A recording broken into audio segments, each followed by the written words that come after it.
আসো পকেটে টাকা আছে আর মাত্র 500 বাবা। গরু মুরগির দাম বেশি, আজকে সবাই মাছ খাবা। চিংড়ি মিংড়ি রুই টুই বল নাকি কাতলা, শিং মাছ নিয়া ভাবিরে জোল রানতে কোন পাতলা।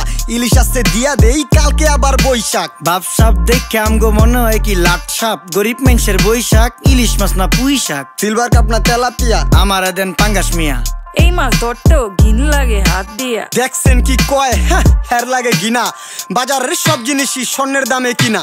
ঘু খায় সব মাছে, কালার খায় পাঙ্গাসে। ডিম পারে মুরগি আর ব্যথা পায় রাজা হাসে। দুঃখ কমু কার কাছে, টাকা নেই কা হাজার হাজার। চলো বাবা যাইয়া দেখি কি অবস্থা কাঁচা বাজার। ওই মিয়া হাত দিবেন না, মরিচের কেজি 1000। দেখতাছেন না মরিচ গার্ড দিতে রাখছি বডি গার্ড। এইটা আবার কোন পাট? আলিপ লাইলার সিনবাদ। যেইটা দরুম স্টক করুম তয় তরকারি জিন্দাবাদ। 80 টাকার বেগুন, বেগুনের অনেক গুণ। বেগুন লেয়া হইছে খুন, আমারে দেন দুন্দুল। পটল লন কহিলন লাউ নাইলে কদু। তোর মুখে